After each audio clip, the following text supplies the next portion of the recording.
సదస్సులారా, సాధకులారా,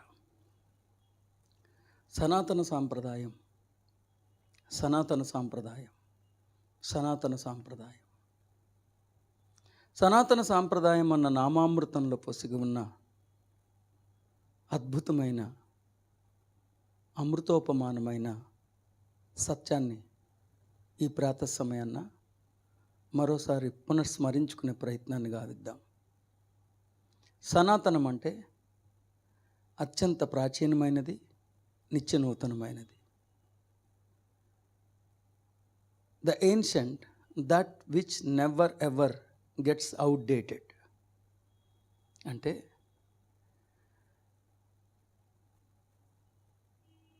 ఈ భూతలం అస్తిత్వంలో కొనసాగినన్నాళ్ళు, ఈ భూతలం మీద మానవుడు అస్తిత్వంలో కొనసాగినన్నాళ్ళు, ఈ భూతలం ఈ పాలపుంతలో అస్తిత్వంలో కొనసాగినన్నాళ్ళు, ఈ పాలపుంత ఈ సృష్టిలో, ఈ సృష్టి ప్రకృతిలో అస్తిత్వంలో కొనసాగినన్నాళ్ళు, ఆ మానవుణ్ణి తిరిగి తన పుట్టినింటికి చేర్చగలిగే సత్తా, సమర్థత, ప్రతిభ, నైపుణ్యం, సత్యం కలిగిన ఏకైక ఆలోచన సంవిధానం సనాతన సాంప్రదాయం.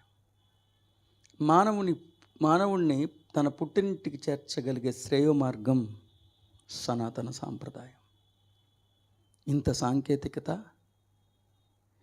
ఇన్ని విద్యా విధానాలు, ఇంత వైభవపేతమైన జీవితం, విజ్ఞాన శాస్త్రంలో ఇంత ముందడుగు వేసిన తర్వాత కూడా ఆధునిక సమాజంగా చెప్పుకుంటున్న నేటి ఆధునిక సమాజం సైతం ఇప్పటికీ అర్థం చేసుకోలేని, ఆవిష్కరించుకోలేని సత్యాన్ని ఏనాడో బహిర్గతం చేసిన సాంప్రదాయం సనాతన సాంప్రదాయం. ఉపగ్రహాలని ఆవిష్కరించిన సామర్థ్యం సైతం ఉపనిషత్తుల యొక్క అంతరార్థాన్ని ఇప్పటికీ అర్థం చేసుకోలేకపోయిందంటే ఆ సనాతన సాంప్రదాయం ఎంత మహిమాన్వితమైనదో, అప్పటి ఆ మహర్షులు అభిమంత్రించిన మంత్రాత్మకమైన సుజ్ఞానం ఎంత సర్వోత్కృష్టమైనదో ఒక్కసారి యోచించండి. ఆ సనాతన సాంప్రదాయం ఉపదేశించిన సత్యం మానవ మస్తిష్కం ఊహించగలదా? లేదా మానవ మస్తిష్కం ఊహించుకున్న దానికి ఆ సనాతన సాంప్రదాయం పరిమితం అవుతుందా? అందుకే మానవుడు ఊహకు కూడా ఊహించుకోలేని సత్యాన్ని, సత్య సంపదని, వైదిక వైభవ సిరులని ఏనాడో మానవ సంతతి మీద వర్షింపజేసింది ఆ సనాతన సాంప్రదాయం. ఆ సనాతన సాంప్రదాయం ఉపదేశించిన సత్యం కేవలం శబ్దాలకి మాత్రమే పరిమితమై అంతరార్థం సమాధి అయిపోయినది. కానీ సమాధి గోడల్ని బద్దలు కొట్టుకుని ఆ సత్య సౌరభాలు మరొక్కసారి మానవుని ముంగిటి చేరాయి. అలాంటి సత్య సౌరభాలని ఆగ్రహించే అద్భుతమైన ఈ అవకాశాన్ని సద్వినియోగం చేసుకుంటాం. నేను మరొక్కసారి మీ అందరికీ ఖచ్చితంగా ప్రమాణం చేసి చెప్తున్నాను. ఆధ్యాత్మిక జ్ఞాన సంపద ప్రతిభా వైభవ తోరణాలతో మీ క్షేత్రాలని అలంకరించి, మీ క్షేత్రాల్లో అంతర్లీనంగా అలరారుతున్న మీ క్షేత్రజ్ఞుణ్ణి జ్ఞానపు సుప్రభాత గీతికల్ని ఆలపించి నిజ దివ్య స్పృహలోకి ఉద్ధరించి ఇలా ఈ ఇలాతలాన్ని ఆధ్యాత్మిక జ్ఞాన కుసుమాలతో శోభాయమానంగా అలంకరించడానికి జ్ఞానామృతం, వివేకామృతమై వెలిసింది మీ ముంగిట.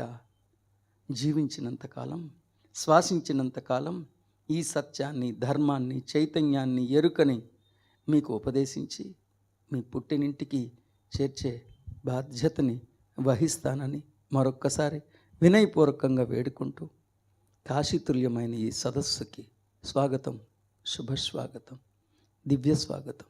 ఈ సువాంగ్మయ ధారకి స్వాగతం, శ్లోకశోభితమైన ఈ సత్యానికి స్వాగతం. ఆచార్యులు అంతరార్థాన్ని, ఆచార్యులు అంతరంగాన్ని ఆవిష్కరించగలిగే అద్భుతమైన ఈ ఆధ్యాత్మిక సదస్సుకి స్వాగతం, పునర్స్వాగతం. జయోస్తు. You are welcome. Thank you.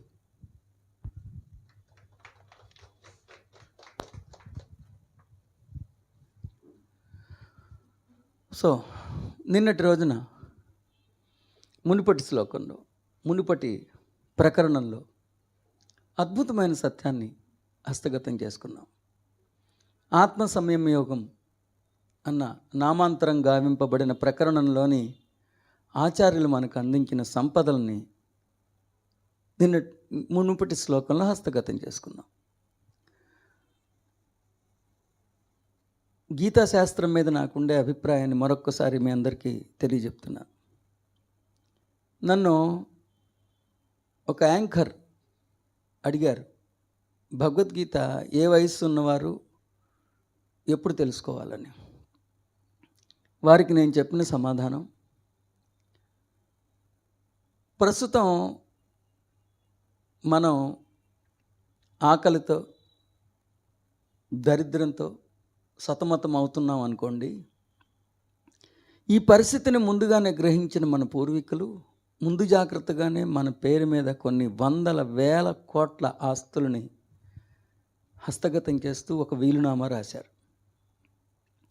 ఆ పూట తిండికి కూడా లేకుండా సతమతం అయిపోతున్న మన పరిస్థితి, కొన్ని వందల వేల కోట్లు ఏనాడో మన పేరును హస్తగతం చేసిన వీలునామా. ఆ వీలునామాని ఎంత త్వరితగతిలో చదువుకుంటే అంత త్వరితగతిలో ఆస్తులన్నీ మన హస్తగతం అవుతాయి. కాబట్టి గీతాశాస్త్రం వీలు ఉన్నప్పుడు చదువుకోకూడదు.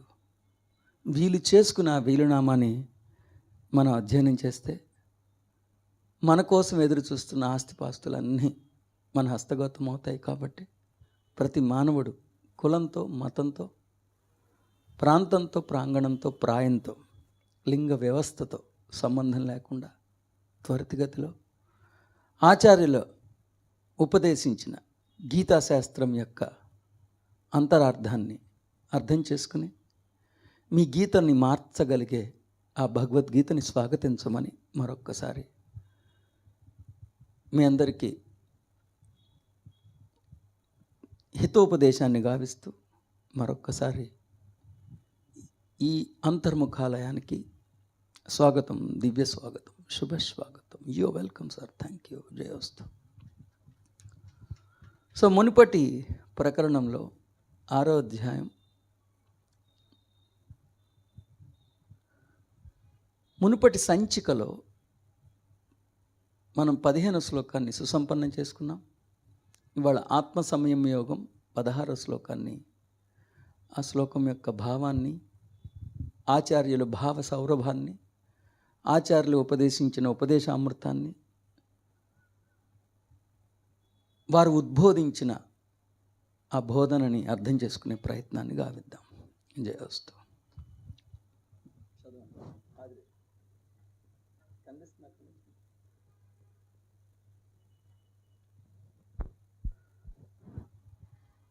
భగవద్గీత 6వ అధ్యాయం 16వ శ్లోకం. ఆత్మ సంయమ యోగం.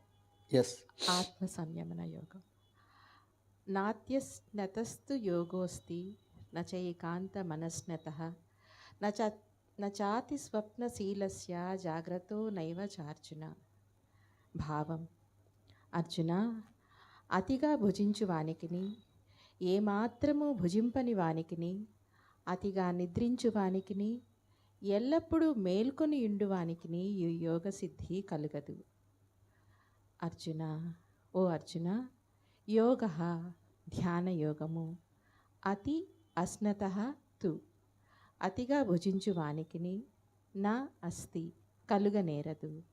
ఏకాంతం అనస్నతః చ, ఏమాత్రము భుజింపని వానికిని నా కలుగనేరదు. అతి స్వప్నశీలస్య చ, మిక్కిలి నిద్రించు వానికిని, జాగ్రత్తః చ, పూర్తిగా మేల్కొని ఉండువానికిని నా ఏవా కలుగనే కలుగదు. ఎస్.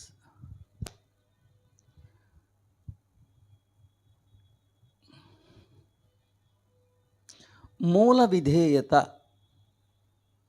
అనండి ఒకసారి, మరొకసారి, మరొకసారి. అంటే మూలం అంటే సోర్స్. ఆ సోర్స్కి గౌరవం ఇచ్చి ఆ సోర్స్ యొక్క దృక్కోణంలోంచి దర్శించగలగటాన్ని మూల విధేయత అంటారు. సో ఇప్పుడు మనం చదువుకుంటున్న శ్లోకానికి మూలం ఏంటి? గీతాశాస్త్రం.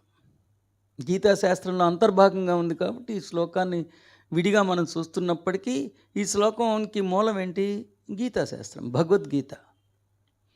మరి గీతాశాస్త్రానికి మాతృక మూలం ఏమై ఉంటుంది? ఆచార్యుల అంతరంగం, గీతాచార్యుల పరిణితి, గీతాచార్యుల యొక్క ప్రకర్ష, గీతాచార్యుల యొక్క ప్రజ్ఞా వైభవం కదా. మరి గీతాచార్యులు అంటే ఎంతటి మహిమాన్వితమైన వారో, ఎంతటి మాహాత్యాన్ని కలిగి ఉన్నవారో, ఎంతటి ప్రజ్ఞా పరిమళాలని వారు ఇప్పటికే సుసంపన్నం చేసుకున్నారో ప్రత్యేకించి చెప్పక్కల్లా. మరి అలాంటి గీతాశాస్త్రం ఉద్బోధించిన మహనీయుడు ఈ శ్లోకంలో ఏం చెప్పడానికి ప్రయత్నించారంటే, ఇప్పటిదాకా యోగం, ఆత్మతో సంయోగం, ఆత్మతో సంగమించటం, సంగమించటం వలన వచ్చే శుభ పరిణామాలు, ఆ శుభకృతి వలన జరిగే ఫలశ్రుతి చెప్పారు. దానికి విధి విధానాలు చెప్పారు. ఇప్పుడు కనీస అర్హత చెప్తున్నారు. ఆ యోగాన్ని సుసంపన్నం చేసుకోవటానికి సాధకుడికి కావాల్సిన ప్రీరిక్విజిట్ క్వాలిటీ, కనీస అర్హత. కనీసం ఈ ఉండాలయ్యా, ఈ లక్షణాలు ఉంటే అంతగా పనికిరాదయ్యా, ఈ లక్షణాలు ఉంటే కొంచెం యోగ స్థితికి వెసులుబాటు పరికల్పించుకోవచ్చా, వెసులుబాటు ఉంది, ఈ లక్షణాలు ఉంటే మాత్రం కొంచెం అనవసరం అని చెప్తున్నారు. This is a beautiful Shloka which is being taught by Lord Sri Krishna, the grandest enlightened being. Especially this particular sloka speaks about the prerequisite qualities which are very much needed for an aspirant to have the unification with the soul or spirit or the God within or the consciousness. I repeat, my dear aspirants, this particular sloka, specifically this sloka, speaks about the prerequisite qualities of an aspirant. The prerequisite qualities of an aspirant to have a unification with the soul or the spirit or the consciousness or the God within. సదస్సులారా, ఈ నిర్దిష్టమైన శ్లోకం హృదయాంతరంగంలో కొలువై ఉన్న ఆత్మ చైతన్యంతో సంగమించడంగా పిలువబడుతున్న యోగస్థితి, లేదా యోగస్థితిగా పిలువబడుతున్న హృదయాంతరంగంలో కొలువై ఉన్న ఆత్మ చైతన్యంతో ఏకీకృతం అవ్వగలగటం. మొట్టమొదటిగా యోగం అంటే ఏంటి? హృదయాంతరంగంలో కొలువై ఉన్న ఆత్మ చైతన్యంతో సంగమించటం లేదా ఏకీకృతం అవ్వటం. అలాంటి మహిమాన్వితమైన యోగస్థితిని సుసంపన్నం చేసుకోవాలంటే సాధకుడికి ఉండాల్సిన కనీస లక్షణాలు ఏంటో ఈ శ్లోకంలో ఆచార్యులు విశదీకరిస్తున్నారు. అయ్యా, ఈ లక్షణాలు ఉంటే కొంచెం వెసులుబాటు ఉంటుంది యోగస్థితికి. ఈ లక్షణాలు లేకపోతే ముందు ఈ లక్షణాలు అలవర్చుకోండియా అన్నట్లుగా ఉన్నది ఈ శ్లోకం. ఇంతకీ ఏంటి? మన హృదయాంతరంగంలో ఇంద్రియాతీతమైన, మానవాతీతమైన, పంచభూతాలకి అతీతముగా ఉన్న ఆత్మ చైతన్యంతో సంగమిస్తున్నాం. మనం ఎవరితో సంగమిస్తున్నాం? పంచేంద్రియాలతో ధృవీకరించడానికి సాధ్యమవుతుందా ఆత్మ చైతన్యాన్ని? కుదరదు. పంచభూతాలకి లొంగుతుందా ఆత్మ చైతన్యం? లొంగదు. మానవ మస్తిష్కానికి అంతు చిక్కుతుందా ఆత్మ చైతన్యం? సో మానవ మస్తిష్కానికి అతీతమైన, పంచేంద్రియాలకి అతీతమైన, పంచభూతాలకి అతీతమైన ఒక శుద్ధ చైతన్యంతో సంగమించటం గురించి ఆచార్యులు ఉపదేశిస్తున్న కనీస అర్హతలు ఏంటో తెలుసుకుందాం. ఏంటంట? వారి ఉద్దేశం ప్రకారం ఎక్కువ తినకూడదంట. మరీ ఎక్కువ తింటే నిద్ర వచ్చేస్తుంది. ఎక్కువ తినకూడదమ్మా. అలానే అస్సలు తినలేదనుకో నీరసం వచ్చేస్తుంది. ఎవరు చెప్తున్నారు ఇది? శ్రీకృష్ణుడు, మహనీయుడు.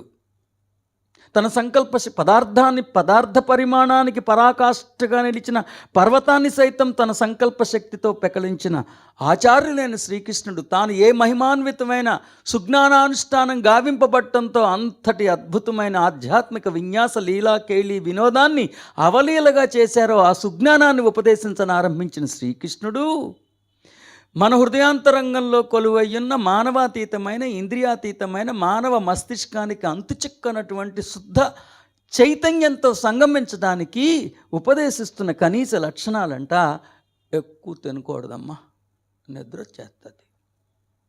అలానే తినకుండా ఉండకూడదమ్మా, నీరసం వచ్చేస్తుంది అని ఆచార్యులు చెప్పుంటారా? అయ్యో ఎబ్బే అనిపించట్లేదండి, నాకైతే అలాగే అనిపిస్తుంది. అలాగే ఇక నిద్ర విషయంలో అతిగా నిద్రపోకూడదు. అతిగా నిద్రించువానికి ఎల్లప్పుడూ మేల్కొని ఉండవానికి కూడా యోగస్థితి రాదయా. ఓహో, సరిగ్గా నువ్వు కాటా పెట్టుకుని చూసి ఎంత తినాలో ఒక్క మెతుకు ఎక్కువైనా కుదరదు, ఒక మెతుకు తక్కువైనా కుదరదు. నిద్రపోయేటప్పుడు కూడా మరీ ఎక్కువగా నిద్రపోతే గురకలు వస్తాయి, అస్సలు నిద్రపోకపోతే కళ్ళు తూలిపోతాయి అని చెప్పుంటాడా? దాంట్లో ఏదో అంతరార్థం ఉందని ఆలోచించకల్లా. కాబట్టి మొదటిగా ఈ దర్శనాన్ని నిర్ద్వంద్వంగా నేను ఖండిస్తున్నాను. ఈ దర్శనాన్ని నిర్ద్వంద్వంగా నేను ఖండిస్తున్నాను. ఇది ఎలా ఉందంటే, ఒక వాచ్మెన్ పెట్టుకుంటే ఆడు లేకపోతే డ్రైవర్ని పెట్టుకున్నాను అనుకోండి, డ్రైవర్ బాగా తినేస్తే ఆడు డ్రైవింగ్లో నిద్రపోతాడని, ఆడు అస్సలు తినకపోతే నీరసానికి కళ్ళు తిరిగి ఆడేమన్నా రోడ్డు తెప్పిస్తాడని, అట్లా ఉంది డ్రైవర్న వాచ్మెన్న పెట్టుకునేటప్పుడు మనం ప్రీ రిక్విజిట్ క్వాలిటీస్ వేసినట్టుగా ఉంది. మరి నేను దర్శించిన దర్శనం ఏంటో, ఆ భావుకత ఏంటో, ఆ భావుకతకున్న శాస్త్ర ప్రమాణాలు ఏంటో నేను ఎందుకు విభేదించడానికి కారణం ఏంటో కూడా మీకు విశదీకరించాను. మరింతకీ శ్రీరాముడు ఈ జోలిలో జ్ఞానం వేస్తే, శ్రీరాముడు వేసిన జ్ఞాన బిత్సం వలన సుసంపన్నం చేసుకున్న జ్ఞాన నేత్రాలతో ఈ సత్యశోభితమైన ఈ శ్లోకాన్ని దర్శిస్తే, నేను దర్శించిన దర్శనాన్ని మీకు వినయపూర్వకంగా అందించే ప్రయత్నాన్ని గావిస్తున్నా మీ అనుమతితో. చదవండి ఇప్పుడు. మళ్ళీ శ్లోకం చదివి భావం చదివేయండి. నేను దర్శించిన దర్శనం. నాత్యస్నతస్తు యోగోస్తి నచైకాంత మనస్నతః నచాతి స్వప్నశీలస్య జాగ్రత్తో నైవ చార్జున. భావం: అర్జున, ఓ యోగీశ్వరుడు అతిగా భౌతికంలో కూరుకుపోడు, పూర్తిగా భౌతికాన్ని త్యజించడు. భుజించడం భౌతికానికి ప్రతీక. అతడు అతిగా మానవత్వంలో నిద్రించడు. అలా అని కేవలం నిజ దివ్య స్పృహగా పిలువబడుతున్న జాగృతావస్థకే పరిమితమైపోడు. రైట్. మొట్టమొదటిగా నేను దర్శించిన దర్శనానికి, వారు దర్శించిన దర్శనానికి వారు ప్రీ రిక్విజిట్ క్వాలిటీస్ అనుకున్నారు.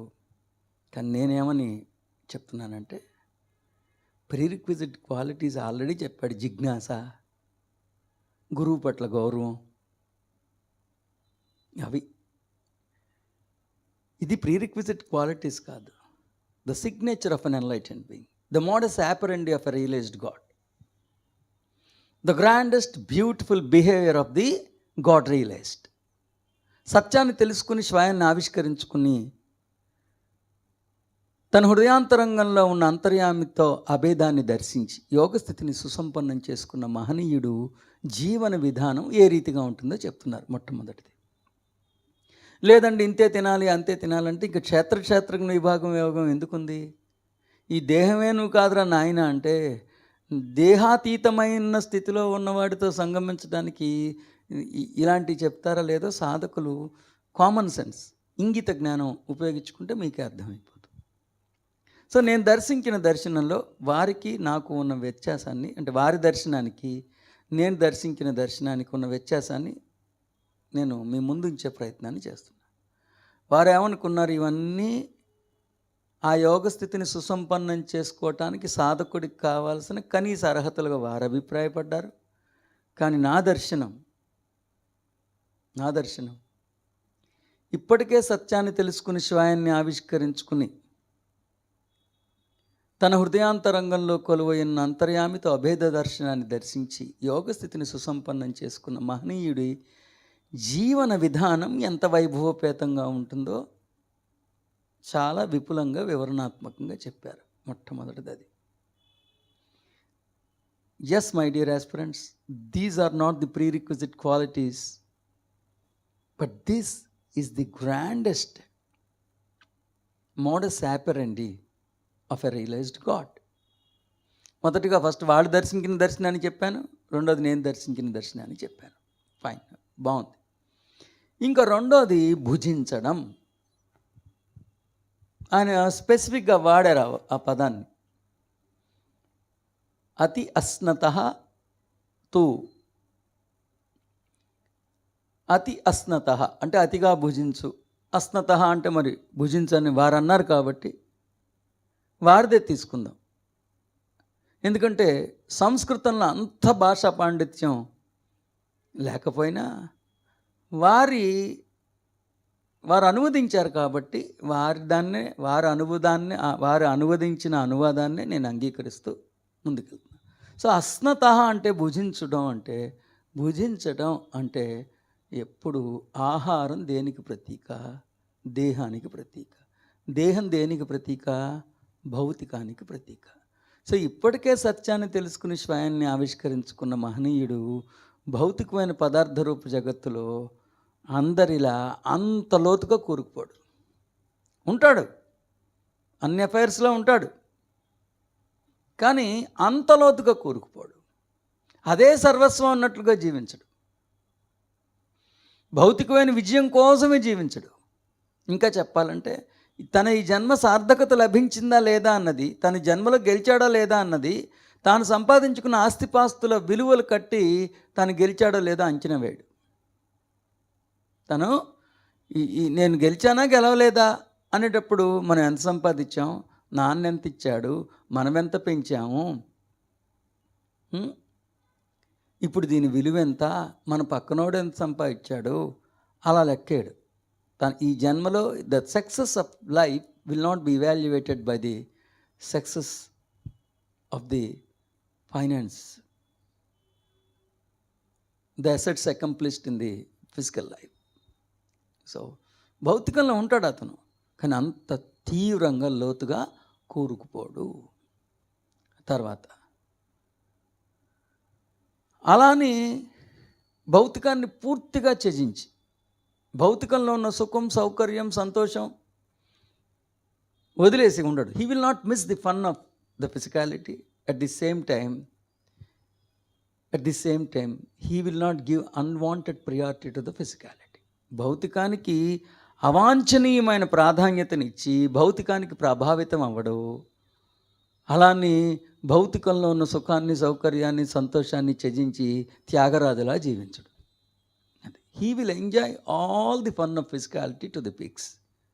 At the same time, he will not be influenced by the physicality. At the same time, the physicality is not going to contaminate his inner consciousness. That's it. That is how he handles the physicality. That is how he deals with the physicality and physical affairs. అది నేను దర్శించిన దర్శనం. తర్వాత ఎప్పుడు ఇక్కడ నిద్రపోవటం అంటే మామూలుగా మనం నిద్రపోయిన విషయం కాదండి, అది దేహానికి సంబంధించిన విషయం. ఇక్కడ నిద్రపోవటం అంటే మానవత్వపు మత్తులో కూరుకుపోవటం. ఇక్కడ నిద్రపోవడం అంటే నేను మనిషినే అని ఆ మానవత్వపు మత్తులో కూరుకుపోవటం గురించి చెప్పాడు. అతడు అతిగా మానవత్వంలో నిద్రించడు, అలాని కేవలం నిగిద్దీవ స్పృహలో పెడుతున్న జాగృతావస్థకి మాత్రమే పరిమితం అయిపోడు. అతిగా మానవత్వంలో నిద్రపోడు అతను. అలానే కేవలం శుద్ధ చైతన్యంగా ఉండటం కోసం ఇక్కడ దాకా రావటం ఎందుకండి? చక్కగా అతడు దీన్నే ఎరుక అంటారు. అతడు తన అంతరంగంలో నిగిదివ్య స్పృహలో ఉంటాడు, కానీ భౌతికంలో మానవుడిగానే ఉంటాడు. ఇంకా చెప్పాలంటే దేహంలో అతడు ఉంటాడు, దేహం అతడిలో ఉండదు. లోకంలో అతడు ఉంటాడు, లోకం అతని లోపల ఉండదు. భౌతికంలో అతడు ఉంటాడు, భౌతికం అతడి లోపల ఉండదు. పంచభూతాల ప్రాంగణంలో అతడు ఉంటాడు, పంచభూతాల ప్రభావం అతడి అంతరంగంలో ఉండదు. ఇంత మహిమాన్వితంగా, ఇంత దివ్యంగా, ఇంత ఘనంగా, ఇంత వైభవపేతంగా ఆ మహనీయుడు జీవన విధానం ఉంటుంది అనేది మనం అర్థం చేసుకోవాలి. సదస్సులారా,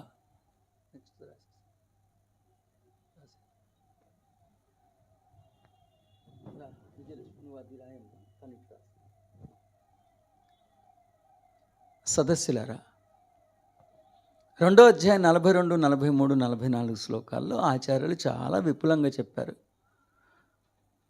బహుముఖ కోణంలోంచి సత్యాన్ని సందర్శించగలిగితేనే ఆ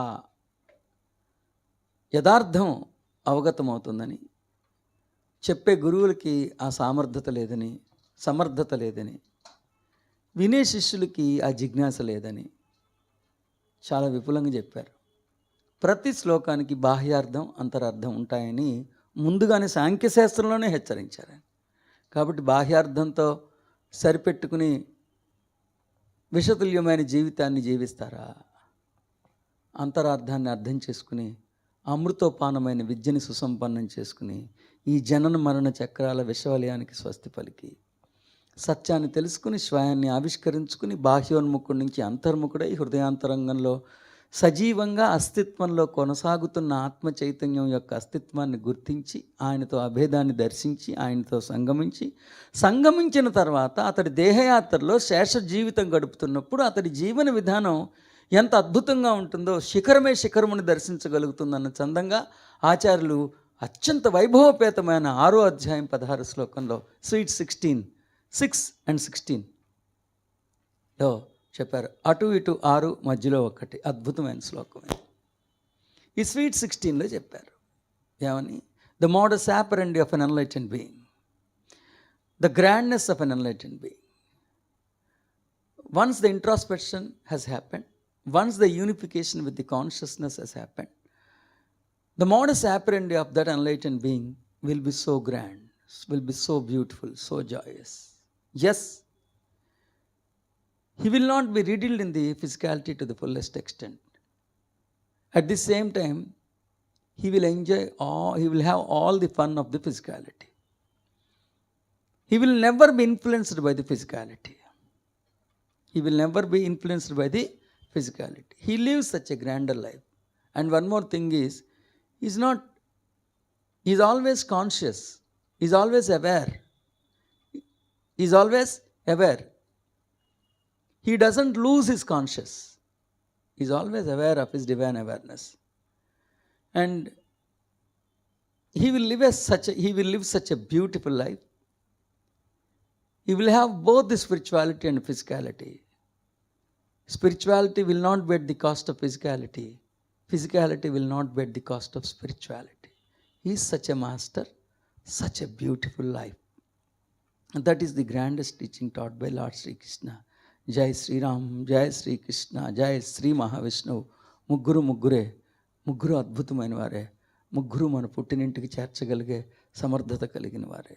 ఆ ముగ్గురు మహనీయులకి శిరస్సు వంచి ప్రణమిల్లుతూ మహర్షులు చరించిన ఈ సీమలో ఈసారి జన్మించినందుకు జన్మకి సార్థకత తెచ్చుకుందాం. మరో అద్భుతమైన శ్లోకంతో మన మస్తకాన్ని అలంకరించుకునే ప్రయత్నాన్ని గావిద్దాం. 6వ అధ్యాయం 17వ శ్లోకం, చాప్టర్ నెంబర్ 6, ఆత్మ సంయమ యోగం, 17వ శ్లోకం.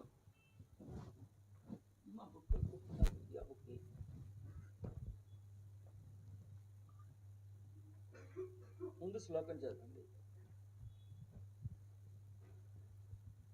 విజయలక్ష్మి పుస్తకం తీసి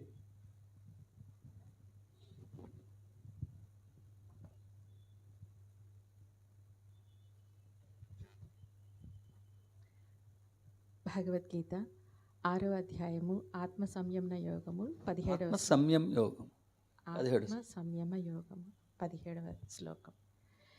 యుక్తాహార విహారస్య యుక్తచేష్టస్య కర్మసు యుక్తస్వప్నావబోధస్య యోగో భవతి దుఃఖః. భావం. ఆహార విహారాదుల యందును కర్మాచరణముల యందును జాగ్రత్త స్వప్నాదుల యందును యథాయోగ్యముగా ప్రవర్తించువానికి దుఃఖనాశకమగు ధ్యానయోగము సిద్ధించును.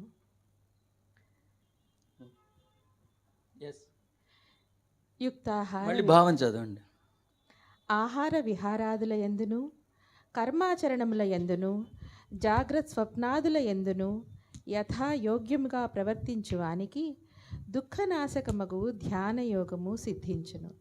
మళ్ళీ ఆహార విహారాదుల యందును కర్మాచరణముల యందును జాగ్రత్త స్వప్నాదుల యందును యథాయోగ్యముగా ప్రవర్తించువానికి దుఃఖనాశకమగు ధ్యానయోగము సిద్ధించును. మళ్ళీ ఆహార విహారాదుల యందును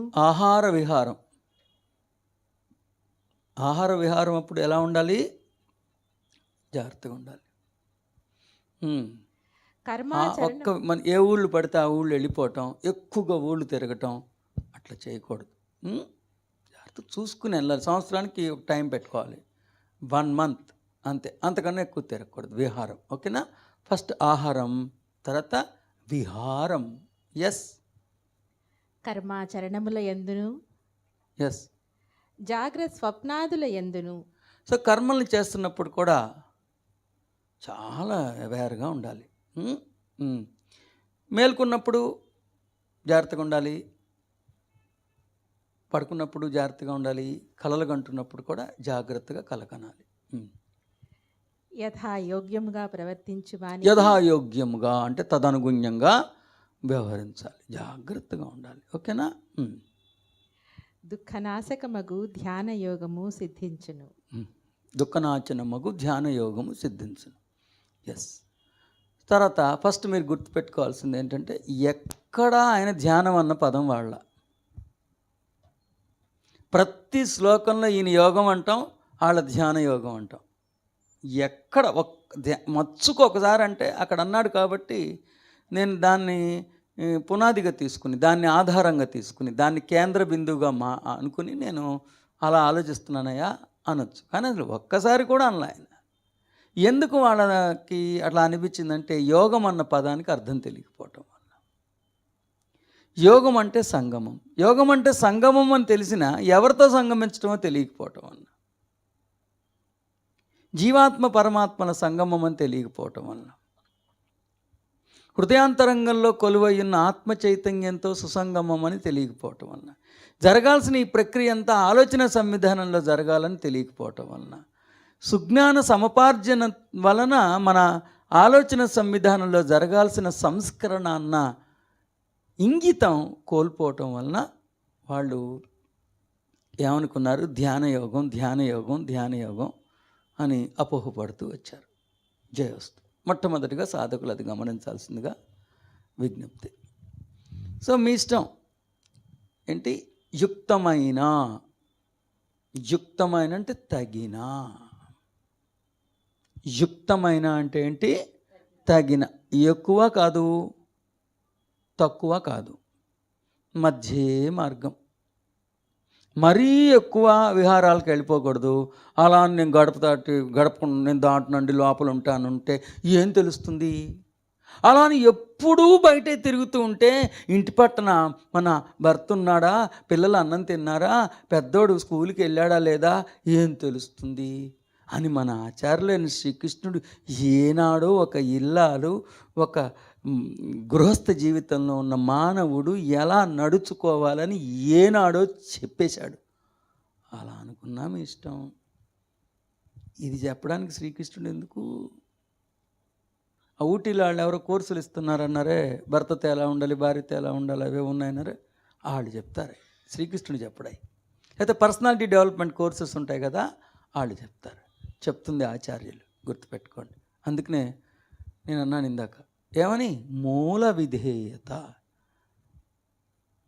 పదార్థ పరిమాణానికి పరాకాష్ఠగా నిలిచిన పర్వతాన్ని సైతం తన సంకల్ప శక్తితో పెకలించిన ఆచార్యులైన శ్రీకృష్ణుడు తాను ఏ మహిమాన్వితమైన జ్ఞానానుష్ఠానం గావించుకోవటం వలన అంతటి అద్భుతమైన ఆధ్యాత్మిక విన్యాస లీలా కేళి వినోదాన్ని అంత అవలీలగా అభివ్యక్తీకరించాడో ఆచార్యులు అందుబాటులోకి వచ్చి అర్జునుడి ద్వారా మానవ సంతతికి అత్యంత సూక్ష్మాతి సూక్ష్మమైన విద్యని, రాజవిద్యని, రాజగుహ్యాన్ని ఉపదేశిస్తుంటే ఇదే ఉంటుందా సార్? ఇది రాజవిద్య కాదు, రాజగుహ్యం కాదు, ఆ తర్వాత ఎప్పుడో ప్రకరణ ఉంటుంది. రాజవిద్య రాజగుహ్యంలో కూడా ఆత్మవిద్యనే నేను చెప్తున్నానని చెప్పారు ఆయన. కాబట్టి అదే విద్య, ఇదే రాజవిద్య, ఇదే రాజగుహ్యం. ఈ రాజవిద్యలో ఈ ఆహార విహార అని చెప్పుకుంటారా? దీంట్లో ఏమన్నా అంతరార్థం ఉండుంటుందా? ఎక్కడైనా ఆచార్యులు అవబోధనలో మనం ఎక్కడైనా పొరపాటు పడ్డామా అన్నది ఒకసారి పునర్వీక్షించుకోండి. మిమ్మల్ని మీరు పునర్సమీక్షించుకోండి, తెలుస్తుంది. ఎస్. సో ఇక్కడ ఒకసారి టీకా కూడా చూద్దాం వాళ్ళది ఏంటో. యుక్త, యుక్త అంటే ఏంటి? తగిన. యుక్తాహార విహారస్య, యుక్తమైన ఆహార విహారములు కలవాడును. కర్మసు, కర్మాచరణముల యందు. యుక్త చేష్టస్య, యోగ్యముగా ప్రవర్తించువాడును. యుక్త స్వప్నావబోధస్య, నిద్రయందును మేల్కొని యుండుట ఎందును యథాయోగ్యముగా ఉండువాడును అగు మనుష్యునకు దుఃఖ, దుఃఖనాశకమగు యోగ, ధ్యానయోగము భవతి అగును. యుక్తాహార విహారస్య, యుక్తమైన ఆహార విహారములు కలవాడును. కర్మసు, కర్మాచరణముల యందు. యుక్త చేష్టస్య, యోగ్యముగా ప్రవర్తించువాడును. యుక్త స్వప్నావబోధస్య, నిద్రయందును మేల్కొని ఎండుట ఎందును యథాయోగ్యముగా ఉండువాడును అగు మనుష్యునకు దుఃఖ, దుఃఖనాశకమగు యోగ, ధ్యానయోగము భవతి అగును. ఎస్. యుక్తాహార విహారస్య, యుక్తమైన, తగిన, యుక్తమైన ఆహార విహారములు గలవాడును. కర్మను, కర్మాచరణ యందును. యుక్త చేష్టస్య, యోగయుక్తంగా ప్రవర్తించువాడును. యుక్త స్వప్నావబోధస్య, అవబోధన మళ్ళీ ఇక్కడ అలా ఉండదు. మళ్ళీ నిద్రించుచుండున్నాం, నిద్ర ఎందును మేల్కుని ఉండుట ఎందును యథా యోగ్యముగా ఉండువాడును అగు మనుష్యునకు దుఃఖనాశనమగు ధ్యానయోగము భవతి, సిద్ధించును అని వారు అభిప్రాయపడ్డారు. అంటే ఏంటి? ఈ ధ్యానయోగం సుసంపన్నం అవ్వాలంటే వారి అభిప్రాయం ప్రకారం ప్రీరిక్విజిట్ క్వాలిటీ, వాడు సరిగ్గా ఎంత తినాలో అంతే తినాలి. సరిగ్గా ఎంత తినాలో అంతే తినాలి. కానీ సరిగ్గా ఎంత తినాలి అని అడిగితే అది మీ వెయిట్ బట్టి, మీ హైట్ బట్టి, మీరు చేసే పని బట్టి ఉంటుంది అని మంత్రి సత్యనారాయణ గారు చెప్పాలి. శ్రీకృష్ణుడు అలా చెప్పుకుంటాడా? ఆలోచించండి. ఎన్ని ఊళ్ళు వెళ్ళాలి, రోజుకి ఇంట్లో ఎంతసేపు ఉండాలి, ఇంటి బయట ఎంతసేపు ఉండాలి? పోని శ్రీకృష్ణుడు అదే చెప్పారనుకుందాం. ఏది? 6వ అధ్యాయం 17వ శ్లోకంలో ఎంత తినాలి, ఎంతసేపు బయటకు వెళ్ళాలి, ఇంకోటి ఏంటి, కర్మలు చేస్తున్నప్పుడు ఎలా ఉండాలి, ఎంత మంచి కర్మలు చేయాలి, ఎలాంటి కర్మలు చేయకూడదు, ఎలాంటి సదాచారమైన పనులు చేయాలి, ఎలాంటి దురాచారమైన పనులు చేయకూడదు అని వారు చెప్తుంటే, నిద్రపోతున్నప్పుడు మేల్కుంటున్నప్పుడు ఎలా ఉండాలి అని వారు కానీ నిజంగా చెప్పినట్లయితే అలాంటి వారికి నేను ఒక్క సూటి ప్రశ్న అడుగుతున్నా. 9వ అధ్యాయం 30వ శ్లోకం, chapter number 9 verse number 30. So 215 page.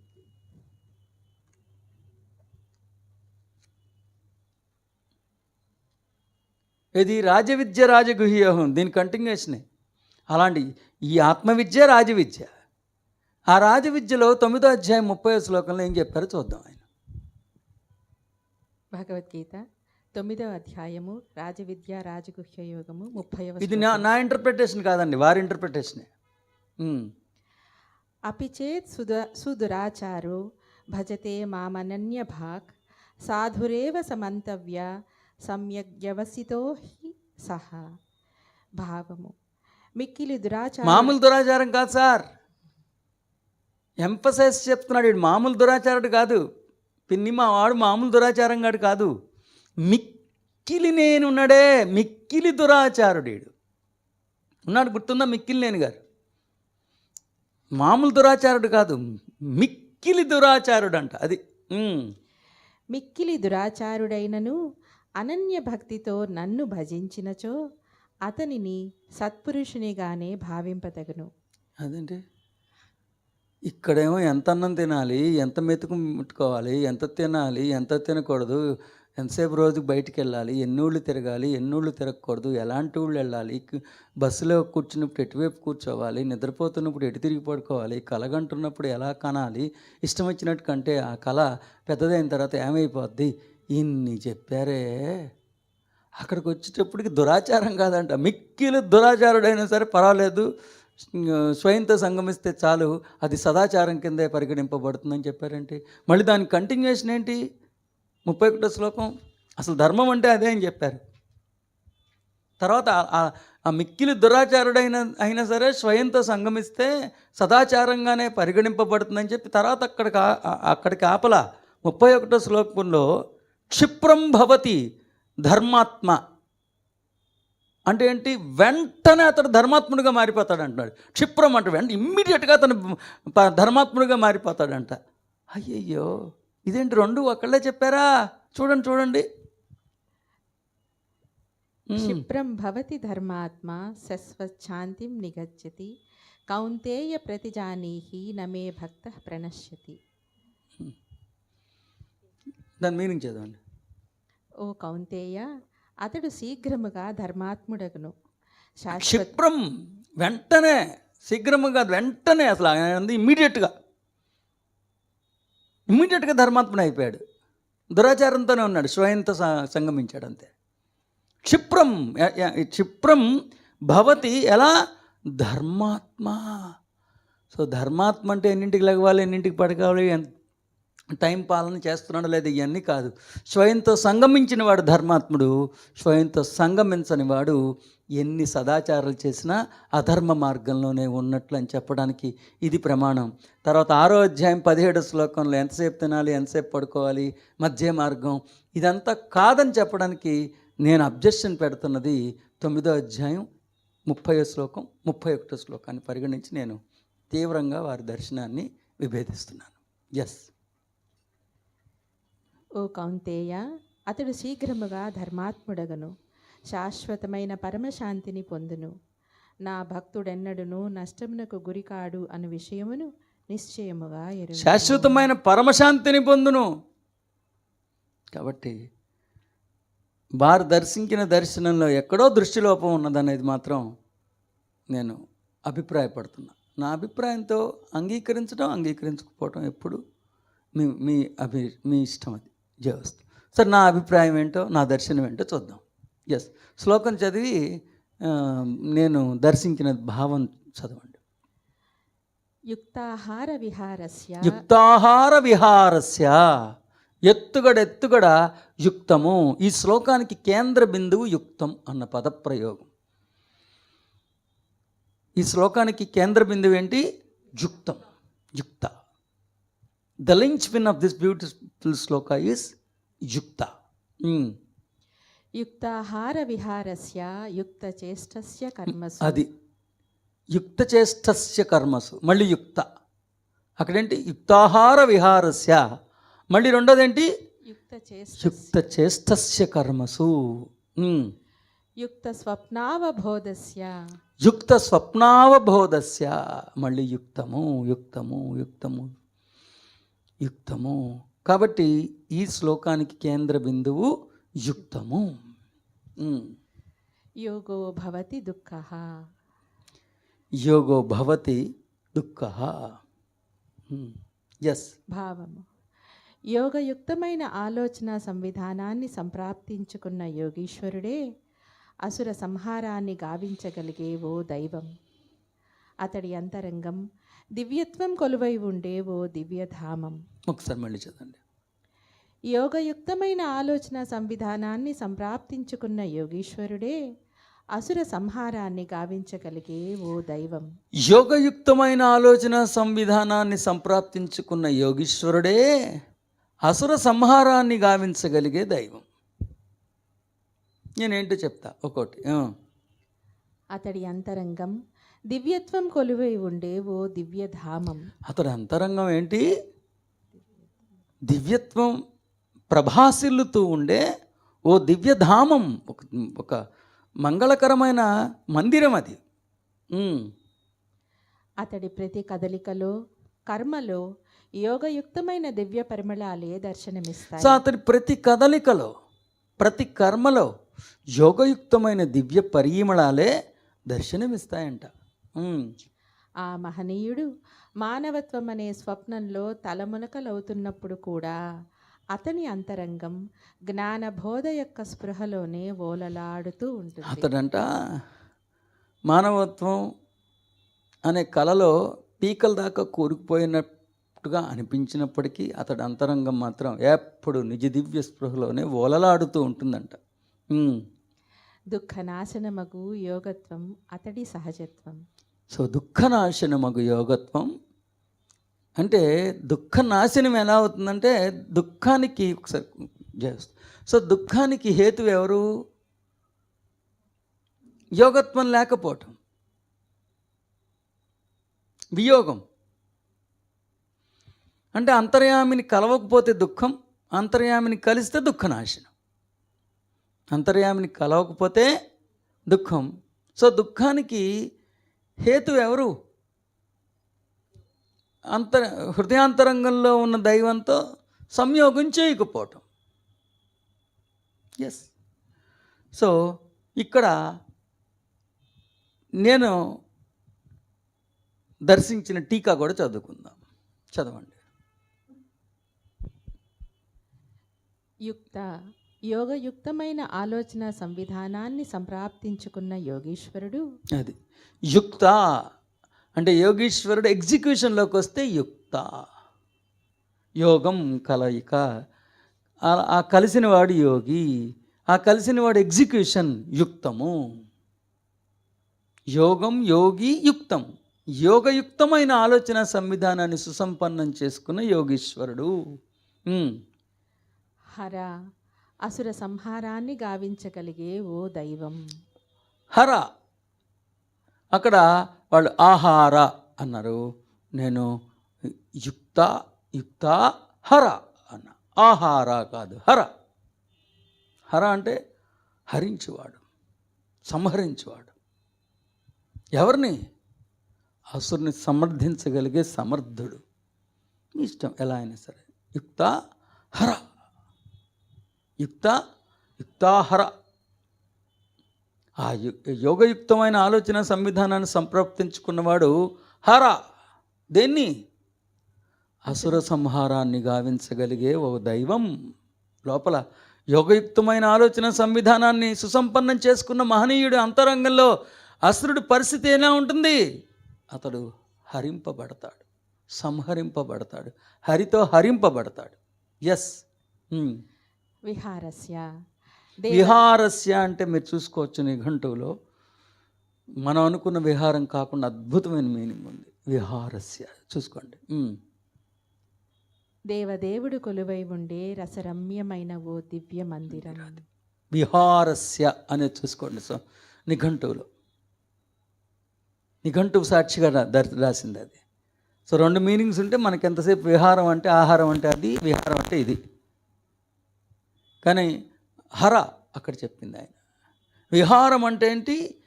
The grandest beautiful venue wear the beautiful consciousness, the divinity resides. So దేవదేవుడు కొలువై ఉండే పుణ్యధామాన్ని విహారము అంటారు.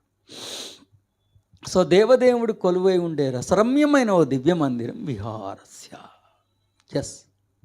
కర్మసు కర్మాచరణ ఎందు సైతం, కర్మాచరణ ఎందు కూడా యుక్త చేష్టస్య యోగయుక్తమైన మకుటమే దర్శనమిస్తుంది. ప్రతి చోట అతడి యోగయుక్తమైన పరిణితే ప్రతిబింబిస్తుందంట. In every act, in every performance, in every deed, significantly we can see the grandness of that enlightened being. Yes. యుక్త స్వప్నావబోధస్య, మానవత్వం అనే స్వప్నంలో తలమునకలవుతున్నప్పుడు సైతం జ్ఞానబోధ యొక్క స్పృహలోనే ఓలలాడుతూ ఉండగలిగే దివ్య స్థితి. See, we are all God's dreaming as human beings అనేది మౌలికమైన సత్యం ఆధ్యాత్మిక పరిభాషలో. మనందరం దేవదేవుళ్ళమే, మానవత్వాన్ని కలకంటున్న దేవుళ్ళం. మనందరం దేవుళ్ళమే, కానీ ప్రస్తుతం ఏ కలకంటున్నాం? మా దివ్యత్వం అనే స్పృహని మర్చిపోయి మానవత్వం అనే కలకంటున్నాం. సో మానవత్వం అనే కలకంటున్నప్పుడు కూడా, మానవత్వం అనే స్వప్నంలో తలముల్కనైనప్పుడు సైతం జ్ఞానబోధ యొక్క స్పృహలోనే ఓలలాడుతూ ఉండగలిగే దివ్యస్థితి యోగయుక్తమైన ఆలోచన సంవిధానం యొక్క అతడి యొక్క సొంతం specific methodology of then enlightened being. అది. ఎస్. దుఃఖనాశకమగు యోగ యోగము భవతి అగును. అలాంటి యోగికి, అలాంటి యోగీశ్వరుడికి భౌతికమైన దుఃఖం ఎందుకు ఉంటుంది? సో కాబట్టి ముఖ్యంగా మీరు దేని కావాలంటే దాన్ని ఎంచుకోవచ్చు. ఎంచుకునే స్వేచ్ఛ ఎప్పుడు మీ సొంతం. నేను యుక్తాహార అన్నప్పుడు యుక్తాహర అన్నప్పుడు యుక్తహర అని ఆయన అన్నట్టుగా నేనైతే దర్శిస్తున్నా. సో యోగయుక్తమైన ఆలోచన సంవిధానం సంపన్నం చేసుకున్నవాడు అతడి హృదయాంతరంగంలో కొలువైన అసురుని సంహరిస్తాడు.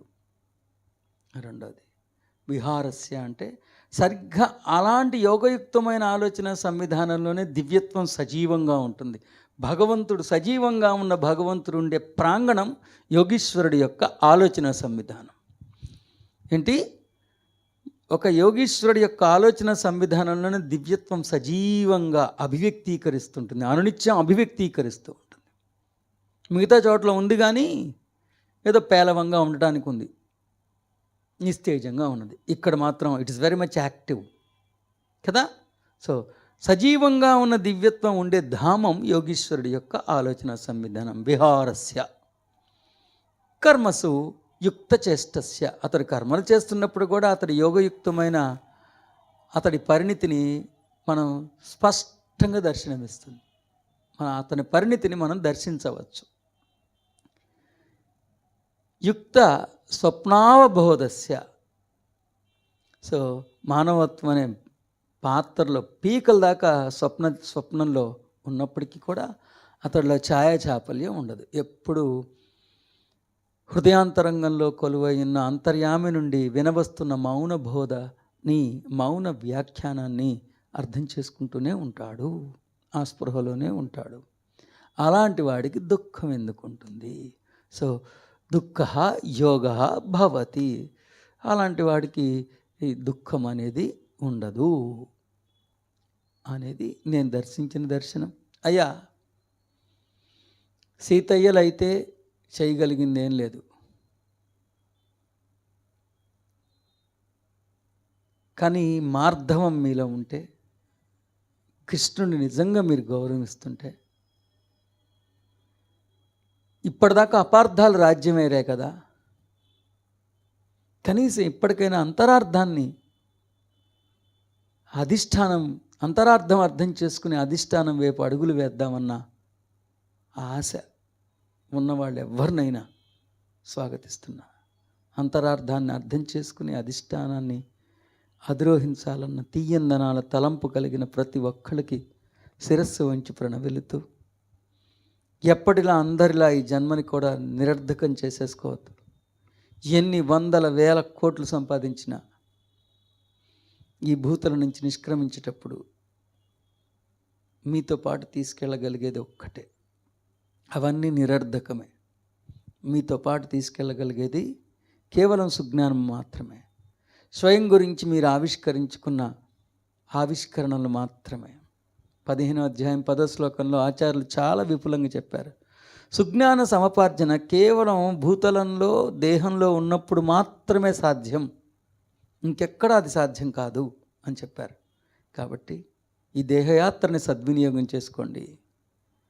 ఈ దేహయాత్రలో యోగయుక్తమైన ఆలోచన సంవిధానాన్ని సుసంపన్నం చేసుకోండి. మహర్షులు దర్శించిన దర్శనాలకి సార్థకతని కలగచేయండి. ఈ జన్మలన్నిటిలోకి మొకటాయమానం అవ్వాలని ఆశీర్వదిస్తూ, ఆకాంక్షిస్తూ, అభిలషిస్తూ, మీ పాదద్వయం వద్ద శిరస్సు వంచి నమస్కరించుకుంటూ స్వస్తి.